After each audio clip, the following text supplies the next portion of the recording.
that many anthropologists already studied this topic. And as you can see, when we are dealing with sending a message to people, we are dealing with two parts. One that is verbal, is the words we use, and one that is non-verbal, that is the how we are delivering. That is composed by two parts, our voice, which was already covered, and our body. And this is the way of making your speech and your message very powerful, to use this technique. Because when you do this, people will get confident on the message you are delivering. In order to structure this presentation today, I'm going to cover three things. First, I'm going to start with facial expressions, then I'm going to cover the gestures, and then the stage movements. And for each one of those, I'm going to divide in two pieces. First, I'm going to cover what you should not do, and then what you should do. To be very practical. So, let's start with facial expressions. And let's start with what you shouldn't do. While we're delivering a speech, you should not look to the floor, to wall, or to the slides. I think you remember some of your teachers, maybe of university, that used this technology and was teaching like this, talking to the PowerPoint. You should not do that. And also, you should not look to the floor, because when you look to the floor, it seems you are in doubt. And I believe nobody here wants to convey that message. You want to convey confidence, not doubt. The second thing is that you should not look to only one person. And there are a lot of people that get very, very confident because they know somebody from the audience, or because the people is smiling to you. And then you get, oh, I love him. I will give all my attention to him. But usually, people from the audience can get very uncomfortable when you do that. And you are not giving attention to other people in the room. So you need to focus on your attention on each and every body, once at a time. So let's start with the things we should do. First, we should use facial expressions that are aligned with what we want to convey with the message. If we are talking about something that is emotional, that is funny, we can smile. If we are talking about something that is serious, we can close a little bit the way we are demonstrating our emotions. And if something is bad, we can frown. So those are the different things we can use in our face to show the emotion. The second thing is the visual bond. You need to establish visual bond with everybody in the room. If it's a room like this, there's no reason you are not establish a bond with each person. There's no reason. Because it's so few people that you can just dedicate 3 to 4 seconds to look in the eyes of each one. If you are dealing with a big audience, it's another thing. But then you can split the audience in groups. For example, I can split a 300 people audience in 6 or 8 groups, and I keep looking for one group at a time. People from that group will think you are looking on their eyes, because they are not able to identify if we're looking to a specific one or to the other. So those are the techniques that will construct the visual bond. The next step, after we have a better facial expressions, is go to gestures. Gestures. What you do with your hands and with your arms. I am Italian, so some people may say that I use my hands a lot. I know, and I like it. The first thing you should not do with your hands is put it on the pocket or behind you. Because when you do that, you are not using this powerful tool.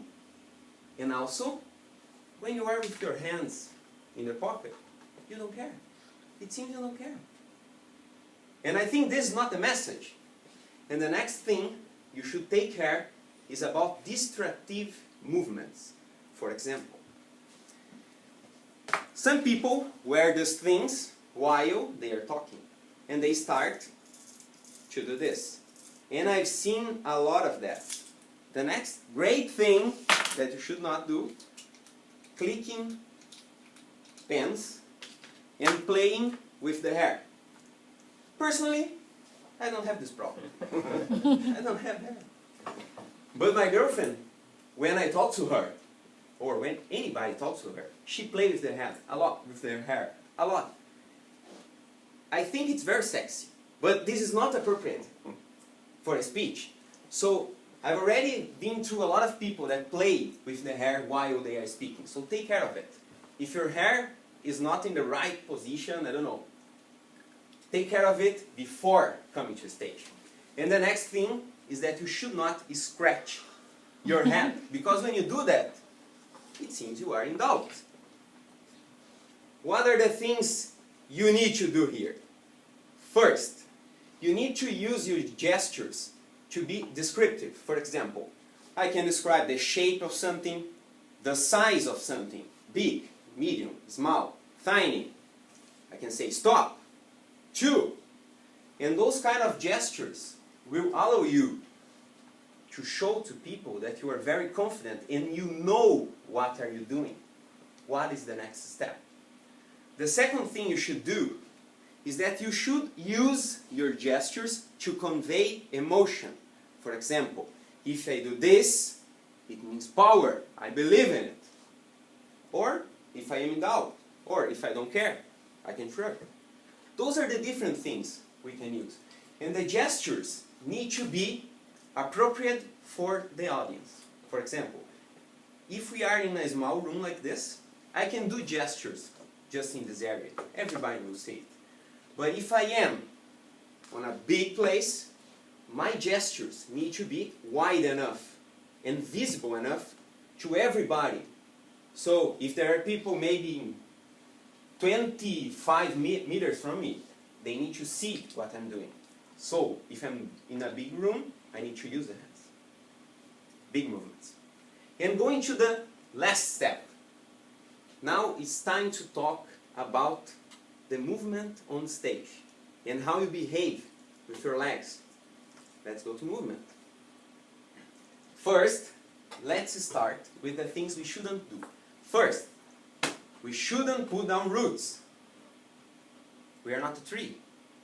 We shouldn't stay still. Because when we do that, the brain of the people that are looking at you will just shut down. Because it's the same background, they are looking to the same direction. Maybe if you are not using the vocal variety, blah, blah, blah, blah, and they will stop paying attention to you.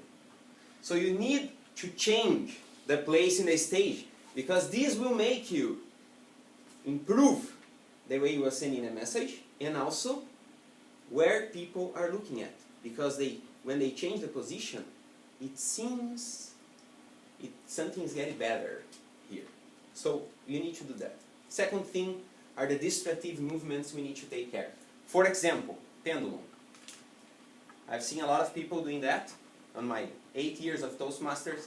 And another one is the back and forth.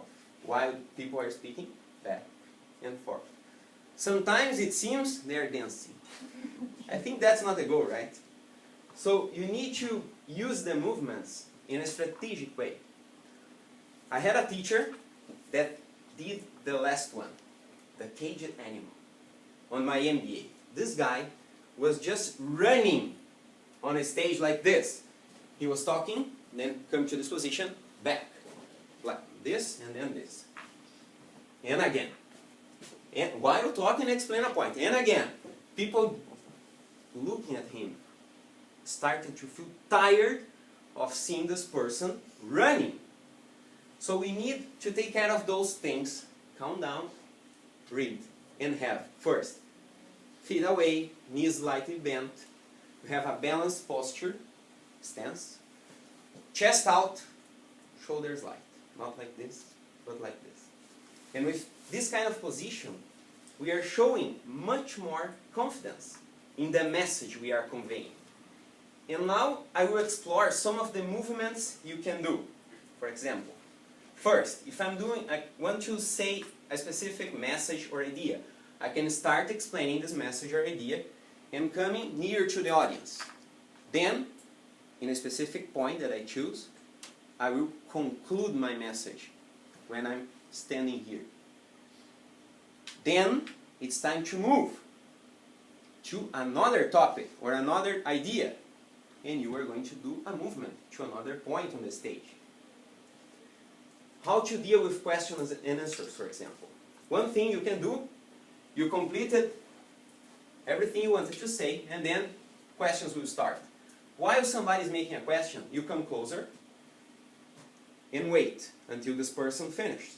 Once it's finished, you can go back, start answering, and use the same strategy as we saw before of explaining the point while you are walking through somebody or near to people, and then you conclude your point. And you keep doing that. Next step, transition. When I am transitioning from one point to another, I conclude in a specific point, and then I move back, use the same strategy, change the subject, and conclude again. Why to use that? Because when you start to use those kind of techniques, people will identify that you are marking the transitions, the conclusions, and the statements while you walk.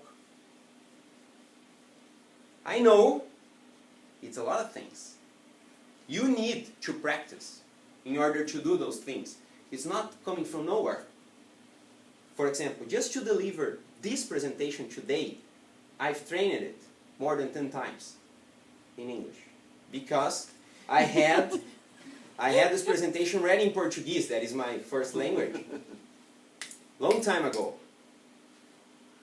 And just to have an idea, I delivered that more than 50 times in Portuguese already.